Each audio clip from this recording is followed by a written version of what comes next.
Class 9 से 10th में आ चुकी हो तो ये वीडियो तुम्हारी पूरी 10th जर्नी की सबसे इंपॉर्टेंट वीडियो होने वाली है, क्योंकि मैं इसमें तुम्हें पूरी की पूरी अपनी रियल स्टोरी बताने वाला हूँ कि कैसे शुरू में खराब करने के बाद भी, बहुत बेकार परफॉर्मेंस देने के बाद प्री बोर्ड में फाइनली 94% कैसे लाए। एक एक डिटेल पे ध्यान देंगे तो बस ये वीडियो चाहे 2 वेस्ट देखना, बट एंड तक देखना and I am sure next photo newspaper पे तुम्हारी होने वाली है। शिक्षा के साथ पढ़ले सीनियर्स को भी सब्सक्राइब कर लो ताकि हम रहें 10th के साथ भी और 10th के बाद भी।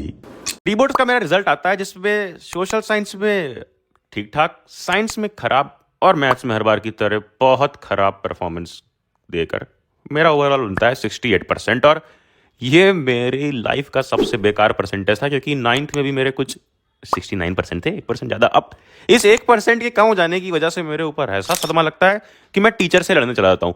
एक एक टीचर को जाकर बोलता हूँ कि मैंने तो सारे पॉइंट्स लिखे हैं, क्यों मेरे मार्क्स काटे गए? क्योंकि सोशल साइंस में मैंने जो 3 मार्क्स के लिए 3 पॉइंट्स पढ़े थे और 5 पॉइंट्स के लिए 5 मार्क्स पढ़े, या बोलो ऑनेस्टली रटे थे, वो मैंने वहाँ पे जाके लिख दिए और मुझे मार्क्स मिल गए थे। बट यही सेम चीज़ मैथ्स और साइंस में नहीं हुई थी।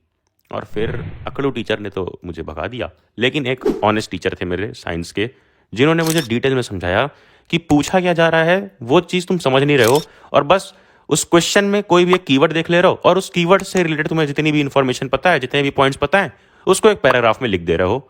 और ऐसे बोर्ड एग्जामिनर फुल मार्क्स नहीं देता है। और फिर इस चीज़ पर सोच विचार और रिसर्च करने के लिए मैंने अपनी क्लास 10 की पूरी जर्नी को रिवाइंड कर दिया। नहीं, दिल तो आगे टूटा था। उसके पहले स्टार्टिंग में आ जाते हैं, बिल्कुल स्टार्ट में। जैसे ही मैं क्लास 10th में एंटर करता हूँ, शुरू के 2 महीने मैंने निकाल दिए हैं सिर्फ और सिर्फ DSLR से फोटोशूट्स करा के, उसकी सैचुरेशन बढ़ा के फेसबुक पे अपलोड करने में। और समर वेकेशंस के बाद मैं ज्वाइन करता हूँ पीयर प्रेशर में आके अपने लोकेलिटी की एक ऑफलाइन कोचिंग, जहां पर कराई जा रही है मैथ्स में एक बहुत मोटी बुक, RD शर्मा। और ये बुक मेरे बस की तो बिल्कुल भी नहीं थी। तो मैं पूरे क्वेश्चंस नहीं करता था, पर सॉल्व एग्जाम्पल्स कर लेता था, क्योंकि सॉल्व एग्जाम्पल्स में जहां जो स्टेप नहीं समझ में आया, सॉल्यूशन रहता था उसका लिखा हुआ, देख सकते थे। तो उतने में सॉल्व एग्जाम्पल्स हर चैप्टर के लगा देता था RD शर्मा के, और जाकर ट्यूशन टीचर को, या बोलो कोचिंग के सर को इम्प्रेस कर देता था। लेकिन साइंस में मैं स्कूल के टीचर से थोड़ा बहुत पढ़ लिया और पूरा टाइम डिवोट करता था NCERT बुक को समझने में, डिकोड करने में। अरे खुद से नहीं, एसचंद नाम की बुक से यार, रेफरेंस बुक्स पढ़ता था बड़ी डिटेल में, लंबे लंबे पैराग्राफ्स, क्योंकि मजा आता था एसचंद में, क्योंकि पैराग्राफ से ज्यादा इमेजेस होती हैं। जिन्होंने पढ़ी है वो रिलेट कर पा रहे होंगे, कमेंट में जरूर बताना। और फिर सोशल साइंस में मैंने लिटरली पूरे साल कुछ भी नहीं पढ़ा था, कुछ भी नहीं। और प्री बोर्ड्स आते आते मैंने 1 शॉट वीडियोस देखे यूट्यूब के, और एक एग्जाम आइडिया नाम की बुक आती है, जिससे 3 मार्क्स के लिए 3 पॉइंट्स रट लिए और 5 मार्क्स के लिए 5 पॉइंट्स, जिससे मेरा ठीक ठाक मार्क्स जैसा बताया प्री बोर्ड्स में आ चुका था। लेकिन साइंस और मैथ्स में जब इतना कचड़ा परफॉर्मेंस हुआ, तो मैंने इन 2 सब्जेक्ट्स के बारे में काफ़ी कुछ सीखा। जैसे अगर बात करते हैं मैथ्स की, तो यार मैं देख रहा था कि जब भी मैं एक चैप्टर जो पढ़ाया जा रहा है वो चैप्टर के क्वेश्चन कर रहा हूँ, और नेक्स्ट अगर उसी सेम टाइप के कुछ क्वेश्चंस मुझे दिए जा रहे हैं तो मैं कर ले रहा हूँ। बट जैसे ही मैं आ जा रहा हूँ तीसरे चौथे चैप्टर पे या 5वें चैप्टर पे, और 2 चैप्टर पहले के, यानी कि अगर मैं 5वां चैप्टर सॉल्व कर रहा हूँ और मुझे सेकंड चैप्टर का कोई क्वेश्चन दिया जा रहा है, तो मैं क्वेश्चन देखकर बिल्कुल ब्लैंक हो जा रहा हूँ। मुझे कुछ भी आइडिया नहीं लगता था यार कि इसमें कौन सा फॉर्मूला लगेगा, कैसे इसका आंसर निकलेगा, यहाँ तक कि फर्स्ट स्टेप क्या है यही नहीं आता था दिमाग में। और तब मैंने सोशल में जो रटने वाला फॉर्मूला था उसको भी मैथ्स में लगाने की कोशिश करी, और हर बार की तरह फेल हुआ। बात तो सही है। और अगर मैं तुमसे ऑनेस्टली बोलूं, बिल्कुल 1 to 1 सच बोलूं, तो सच ये है कि सिर्फ मैथ्स नहीं, साइंस, सोशल साइंस, मैथ्स, ये तीनों सब्जेक्ट्स में तुम रट तो लोगे, शुरू में 1-2 टेस्ट में कर भी लोगे परफॉर्म, बट एंड तक, लास्ट डे तक, एग्जाम डे तक रट करके परफॉर्म नहीं कर सकते।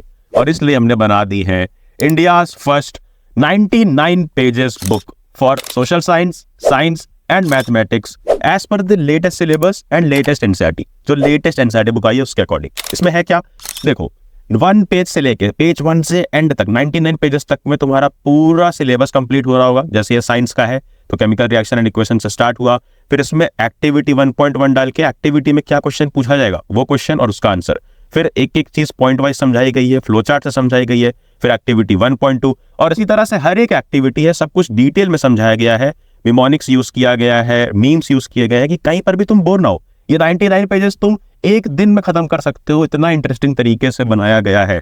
उसी तरह से मैथ्स में भी हर एक चीज लिख दी है, जैसा मैंने बताया, जो अपने एक्सपीरियंस से लिखा है, यहाँ पे बैठ के टॉपर्स के साथ लिखा है। और तो और सोशल साइंस जैसे लेंदी सिलेबस को 99 पेजेस में हम खत्म कर रहे होंगे, हर एक चैप्टर होगा इसके अंदर। और तो और निमोनिक्स है, इंग्लिश लैंग्वेज है कि एक वर्ड से पूरा आंसर याद कर लो, कुछ भी रटना ना पड़े। ये सब कुछ को बनाने में यार बहुत बड़ी कॉस्ट आई है, सारे टॉपर्स को हायर करना पड़ा, एग्जामिनर से चेक करवाना पड़ा कि कोई मिस्टेक ना हो इसके अंदर एक भी पेज में।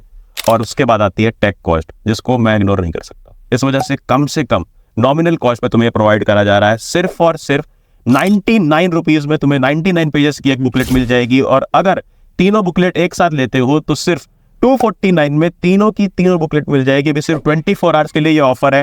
कूपन कोड यूज करना बुकलेट 99, लिंक डिस्क्रिप्शन में जाकर अभी परचेस करो। और ऐप पे भी तुम्हें ये बुकलेट मिल जाएगी, प्ले स्टोर पे भी।